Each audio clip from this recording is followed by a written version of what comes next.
नमस्कार दोस्तों, आप सबका स्वागत है आपके अपने YouTube चैनल विकास फिजिकल एजुकेशन स्टडी पर। मैं आपका साथी विकास लगातार खेल व शिक्षा की जानकारी के लिए बना हुआ हूँ आपके साथ।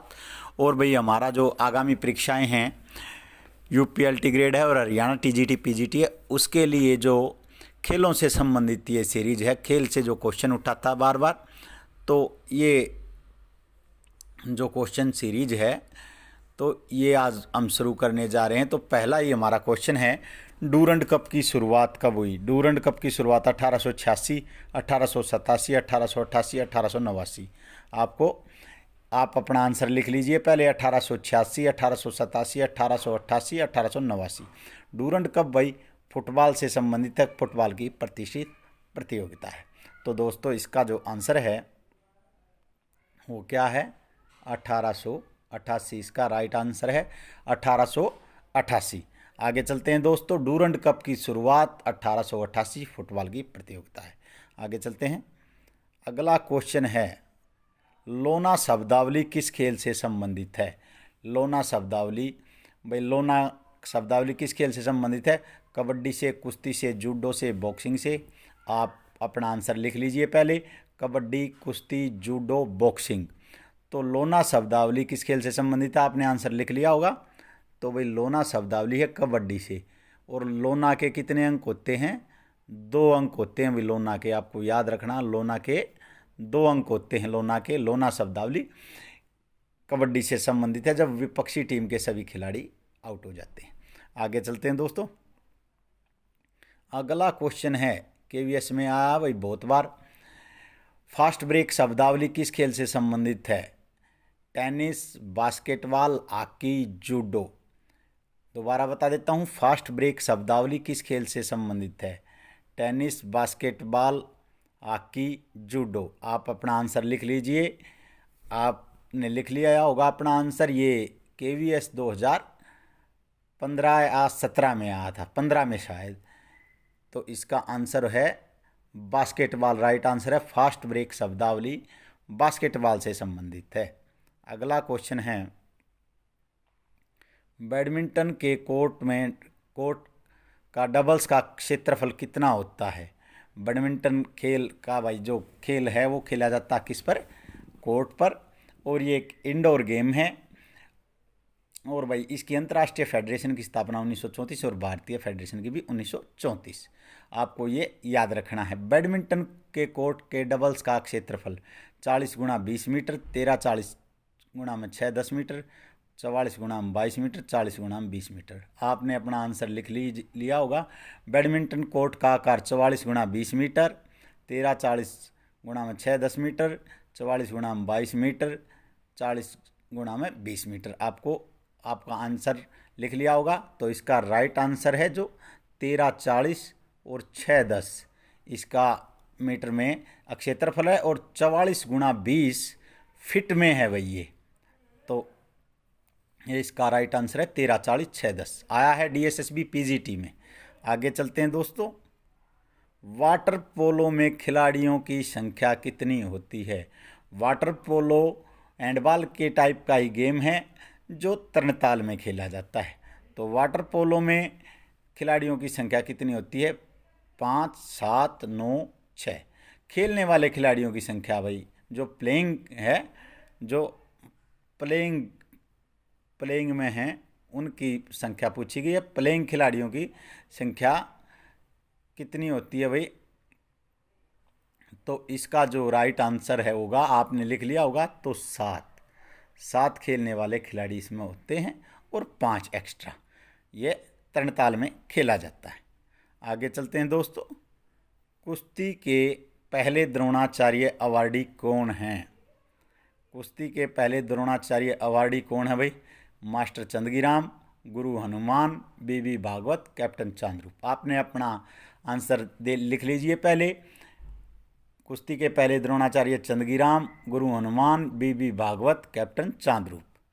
तो भाई आपने लिख लिया होगा। कुश्ती पौराणिक खेल है भारत का। तो इसका जो राइट आंसर है वो है भाई BB भागवत, बाल चंद्र भागवत। बाल भागवत भी आ जाएगा, BB भागवत भी आ जाएगा, बाल भागवत भी इन्हीं का नाम है, बाल भागवत। आपको याद रखना है। बाल भागवत भी इन्हीं का नाम है। कुश्ती के पहले द्रोणाचार्य अवार्डी हैं और कुश्ती के पहले अर्जुन अवार्डी हैं उदयचंद 1961 में। आपको याद रखना है। आगे चलते हैं दोस्तों। अगला क्वेश्चन है, टेबल टेनिस को ओलंपिक में कब शामिल किया गया?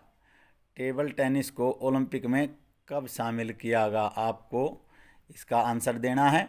1980 मॉस्को ओलंपिक में, 1988 सियोल ओलंपिक में, 1984 लॉस एंजलिस ओलंपिक में और भाई 1990।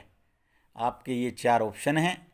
तो आपको बताना है कि आपने अपना आंसर लिख लिया होगा। टेटे को ओलंपिक में कब शामिल किया गया? टेटे को ओलंपिक में 1988 सियोल ओलंपिक में शामिल किया गया। भाई चाइना का राष्ट्रीय खेल टेटे है। अब दिखाता है नेट पे, कोई नहीं है भाई, लेकिन चाइना का पहले राष्ट्रीय खेल टेटे था और इसे 1988 में ओलंपिक में शामिल किया गया। आगे चलते हैं दोस्तों। अगला क्वेश्चन है, वॉलीबॉल को एशियन खेलों में कब शामिल किया गया? आपको इसका आंसर देना। वॉलीबॉल को एशियन खेलों में कब शामिल किया गया? 1958 टोक्यो में, 1962 जकार्ता में, 1966 बैंकॉक में, 1970 बैंकॉक में। इनमें से आपको आंसर आपने लिख लिया होगा। तो वॉलीबॉल को 1962 में जकार्ता में शामिल किया गया। भाई जकार्ता इंडोनेशिया की राजधानी है और 18वें एशियन गेम्स भी जकार्ता और पैलेम्बांग में हुए हैं। अगला क्वेश्चन है, आगे चलते हैं दोस्तों। अगला क्वेश्चन है, बहुत बार आया है भाई, खो खो खेल में मैच की कुल अवधि।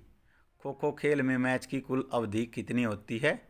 आपको ये बताना है। 43 मिनट, 53 मिनट, 55 मिनट, 56 मिनट। आपको ये बताना है खो खो मैच में मैच की कुल अवधि कितनी होती है। तो भाई ये हरियाणा स्क्रीनिंग में भी आया और बहुत यूपीएलटी ग्रेड में भी बहुत बार आया है। तो इसका जो राइट आंसर आपने लिख लिया होगा, तो इसकी अवधि है 55 मिनट। कैसे है भाई? 9, 5, 9, 9, 9, 5, 9। 9 मिनट की 4 पारियां और 19 मिनट का ब्रेक।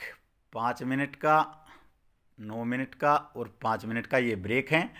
और भाई जो पारी हैं 4, 36 और 19 कितने हो गए? 55। 55 मिनट खो खो के मैच की कुल अवधि है और खो खो के फेडरेशन की स्थापना 1960 में। आपको याद रखना। आगे चलते हैं दोस्तों। ये बहुत बार क्वेश्चन है, 55 मिनट खो खो मैच की कुल अवधि 55 मिनट है भाई। 9 मिनट की 4 पारियां हैं और 19 मिनट का रेस्ट है। आगे चलते हैं दोस्तों। अगला है भाई, बास्केटबॉल खेल के जन्मदाता कौन थे? भाई जी मॉर्गन, जिगारो कानो, जेम्स नाइस्मिथ, एच.सी. बक। आपने अपना आंसर लिख लीजिए पहले। बास्केटबॉल के जन्मदाता कौन थे? जी मॉर्गन, डॉक्टर जिगारो कानो, जेम्स नाइस्मिथ, एच.सी. बक। तो दोस्तों इसका आंसर है वो क्या है? James Naismith. और मॉर्गन हैं वो वॉलीबॉल के जनक हैं। जिगारो कानो हैं वो किसके जनक हैं भाई? जिगारो कानो जूडो के जनक हैं और जी मॉर्गन वॉलीबॉल के जनक हैं। तो इसका राइट आंसर है क्या है भाई? James Naismith. बास्केटबॉल के जो जन्मदाता हैं वो कौन है? James Naismith. 1891 में बास्केटबॉल को खेल का दर्जा मिला और 1932 में अंतर्राष्ट्रीय बास्केटबॉल फेडरेशन की स्थापना और 1950 में भारतीय बास्केटबॉल की स्थापना, संघ की स्थापना। बास्केटबॉल के जन्मदाता जेम्स नाइस्मिथ। आगे चलते हैं। अगला क्वेश्चन है, फुटबॉल के पहले अर्जुन अवार्डी कौन थे? फुटबॉल के पहले अर्जुन अवार्डी कौन थे? आप अपना आंसर लिख लीजिए। ऑप्शन है सरबजीत सिंह, पी.के. बैनर्जी, सलीम दुर्रानी, नंदू नाटेकर। आपने लिख लिया होगा आशा करता हूं अपना आंसर। फुटबॉल के प्रथम अर्जुन अवार्डी कौन थे? सरबजीत सिंह, पी.के. बैनर्जी, सलीम दुर्रानी, नंदू नाटेकर। तो इसका जो राइट आंसर है वो है पी.के. बैनर्जी। सरबजीत सिंह भाई बास्केटबॉल के प्रथम अर्जुन अवार्डी थे सलीम दुरानी क्रिकेट के और नंदू नाटेकर बैडमिंटन के, आपको ये भी याद रखना है। और फुटबॉल के प्रथम अर्जुन अवार्डी पीके बैनर्जी, केवीएस में ये क्वेश्चन आया और डीएसएसबी में भी ये क्वेश्चन आया है। भाई वही क्वेश्चन उठा रहा हूँ भाई जो एग्ज़ाम में आए हैं। मैंने खुद भी इतने एग्ज़ाम दिए हैं, जो मेरा पर्सनल एक्सपीरियंस है वो आपके साथ शेयर कर रहा हूँ भाई, आप इसलिए कि आपको अच्छे से अच्छे क्वेश्चन प्रोवाइड करा सकूँ। आगे चलते हैं भाई। फुटबॉल के प्रथम अर्जुन अवार्डी हैं पीके बैनर्जी, आपको याद रखना है। अगला है फीडे। फीडे किस खेल से जुड़ी अंतर्राष्ट्रीय संस्था है, आपको ये बताना है। आप अपना आंसर लिख लीजिए। फीडे, फीडे किस खेल से जुड़ी अंतर्राष्ट्रीय संस्था है? तैराकी से, शतरंज से, पोलो से, फुटबॉल से। तैराकी से, शतरंज से, पोलो से, फुटबॉल से, किससे जुड़ी अंतर्राष्ट्रीय संस्था हुई, आपको ये बताना है। फीडे, फीडे है भाई शतरंज से, 1924 में इसकी स्थापना। और फेडरेशन द इंटरनेशनल डी चेस, इसका है पूरा फुल फॉर्म है फेडरेशन द इंटरनेशनल डी चेस। इस फीडे शतरंज की संस्था है। आगे चलते हैं।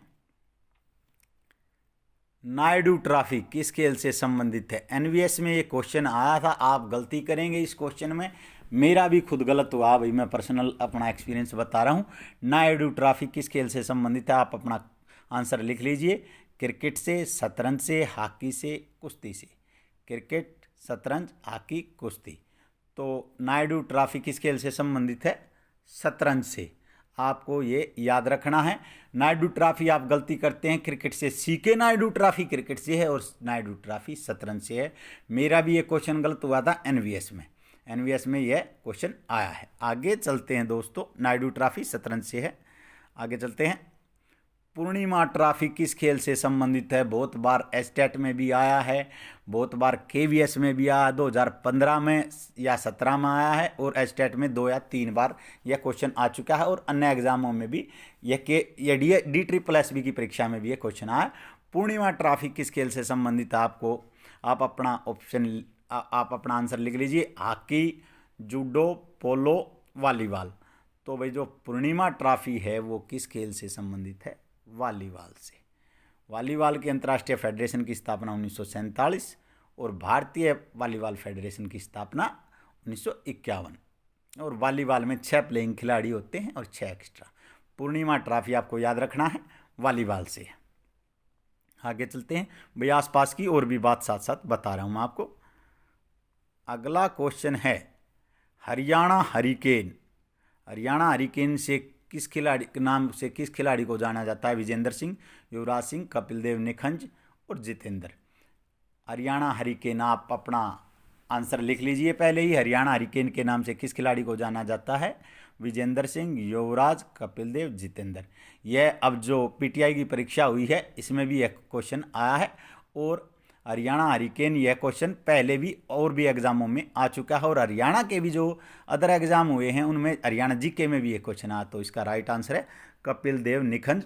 भारतीय क्रिकेट टीम के कप्तान रहे थे, महान ऑलराउंडर हैं, 434 विकेट लिए हैं इन्होंने। और भाई 1983 में भारत को विश्व कप जिताने में अहम भूमिका निभाई थी। 1983 में कपिल देव चंडीगढ़ में ये रहते हैं। पीछे इनके कि निधन की भी झूठी खबरें आई थी, लेकिन वो सब झूठ है। ये क्रिकेट के बहुत ही महान खिलाड़ी। हरियाणा हरिकेन के नाम से किसे जाना जाता है भाई? कपिल देव। और क्रिकेट का जो जन्मदाता है वो कौन सा देश है भाई? इंग्लैंड है। और क्रिकेट का जो पितामह है वो WG ग्रेस है, और भारतीय क्रिकेट का पितामह CK नायडू। आपको ये क्वेश्चन भी याद रखने हैं, आते हैं। भारतीय क्रिकेट का पितामह कौन है भाई? CK नायडू। आगे चलते हैं दोस्तों। शोल्डर डिसलोकेशन का खतरा किस खेल में सबसे ज़्यादा रहता है? ये क्वेश्चन आया है, UPLT ग्रेड में आया है और DSSB में भी आया है। शोल्डर डिसलोकेशन होती है जोड़ का उतरना। हॉकी में, तैराकी, बॉक्सिंग, जूडो। आपको इसका आंसर अपना लिख लीजिए। शोल्डर डिसलोकेशन का खतरा किस खेल में अधिक रहता है? हॉकी, तैराकी, बॉक्सिंग, जूडो। तो इसका राइट आंसर है वो क्या है? जूडो है भाई।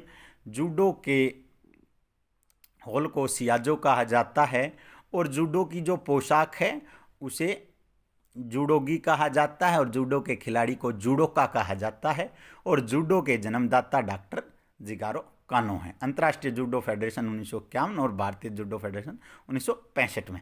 आपको ये भी याद रखना है, डॉक्टर जिगारो कानो जूडो के जन्मदाता हैं और शोल्डर डिसलोकेशन जूडो से संबंधित है, आपको याद रखना है। आगे चलते हैं दोस्तों। अगला जो क्वेश्चन है, महिलाओं के लिए जेवलिन का भार यानी कि भाले का भार कितना होता है? 400 ग्राम, 500 ग्राम, 600 ग्राम, 800 ग्राम। आपको लिख लेना पहले ही। महिलाओं के लिए जेवलिन का भार कितना होता है? 400 ग्राम, 500 ग्राम, 600 ग्राम, 800 ग्राम। यह क्वेश्चन बहुत बार स्टेट में आया है और भाई यह DSSB की परीक्षा में भी आया है। तो इसका जो राइट आंसर है वो है, क्या है भाई? 600 ग्राम। 600 ग्राम इसका राइट आंसर है। और देवेंद्र, एक क्वेश्चन और आता भी जेवलिन थ्रो से, देवेंद्र झांझरिया जो पैरा ओलंपियन हैं उनका संबंध किस खेल से है? तो जेवलिन थ्रो से है भाई देवेंद्र झांझरिया का संबंध। आगे चलते हैं दोस्तों। जेवलिन का भार महिलाओं के लिए 600 ग्राम। अगला क्वेश्चन है, ये DSSB की परीक्षा में भी आया और एस्टेट में भी आया है भाई। आपको ये भी याद रखना है, शटलकॉक का वजन, शटलकॉक का वजन कितना होता है? जो चिड़िया है इसकी भाई जो साधारण भाषा में शटल है, शटलकॉक का वजन कितना होता है? 3.75 से 4.50 ग्राम, 5.50 से 6 ग्राम, 4.74 से 5.50 ग्राम, 5.25 से 6.25 ग्राम। आप लिख लीजिए, अपना उत्तर लिख लीजिए पहले। शटलकॉक का वजन कितना होता है भाई? यह DSSB में भी आया है और एस्टेट में भी आया है।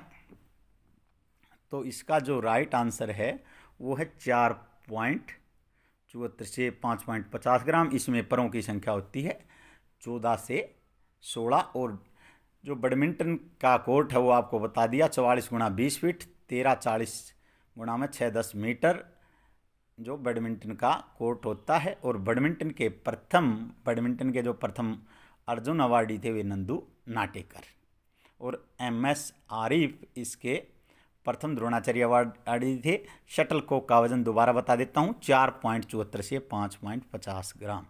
आगे चलते हैं दोस्तों। अगला क्वेश्चन है, अनब्रेकेबल। अनब्रेकेबल किस खिलाड़ी की आत्मकथा है? आपको ये याद रखना, अनब्रेकेबल किस खिलाड़ी की आत्मकथा है? Hema Das, PT Usha, Saina Nehwal, MC Mary Kom. पहले अपना उत्तर लिख लीजिए। अनब्रेकेबल किस खिलाड़ी की आत्मकथा है? Hema Das, PT Usha, Saina Nehwal, MC Mary Kom. तो आप इसका जो राइट आंसर है वो क्या है भाई? MC Mary Kom. MC Mary Kom की जो जीवनी है वो क्या है भाई? अनब्रेकेबल। साइना नेहवाल की जो पुस्तक है आत्मकथा वो है playing to win. Playing to win Saina Nehwal की है और MC मैरी कॉम की है अनब्रेकेबल। इन्होंने फ्लाई वेट में 2012 ओलंपिक में भारत के लिए कांस्य पदक जीता था। बॉक्सिंग में 51 किलोग्राम में। मणिपुर से संबंध रखती हैं। कहाँ से संबंध रखती हैं भाई? मणिपुर से। आपको ये भी याद रखना है, सुपर मॉम के नाम से भी इन्हें जाना जाता है, मणिपुर से हैं। और भाई अनब्रेकेबल इनकी जीवनी है और ये इन्हें सुपर मॉम के नाम से भी जाना जाता है। भाई शादी के बाद दो बच्चे होने के बाद भी इन्होंने ओलंपिक में मेडल जीता है और ये 5 या 6 बार शायद विश्व चैंपियन हैं ये। और MC मैरी कॉम अनब्रेकेबल इनकी आत्मकथा है। अगला क्वेश्चन है, अतानु दास। अतानु दास का संबंध किस खेल से है? अतानु दास का संबंध किस खेल से है? तीरंदाजी, जूडो, एथलेटिक्स, भाला फेंक। अतानु दास का संबंध किस खेल से है भाई? तीरंदाजी, जूडो, एथलेटिक्स, भाला फेंक। ये प्रसिद्ध खिलाड़ी हैं अतानु दास। और भाई अब इस साल इन्हें अर्जुन अवार्ड भी मिला है। इनका संबंध है तीरंदाजी से। अतानु दास 2020 में अर्जुन अवार्ड मिला है भैया इस साल इन्हें। ये भी याद रखना, अतानु दास तीरंदाजी से हैं और 2020 में इन्हें अर्जुन अवार्ड से नवाजा गया है। तो दोस्तों ये थी हमारी क्वेश्चन सीरीज। आप लगातार हमारे साथ बने रहिए और हमारे चैनल को सब्सक्राइब कर दीजिए और बेल आइकन का बटन दबा दीजिए ताकि आपको आगामी वीडियो मिलती रहे। आपकी परीक्षा नज़दीक है, अब हम अधिक से अधिक क्वेश्चन सीरीज डालने की कोशिश करेंगे भाई। तो जय जवान, जय किसान, जय हिंद, जय भारत।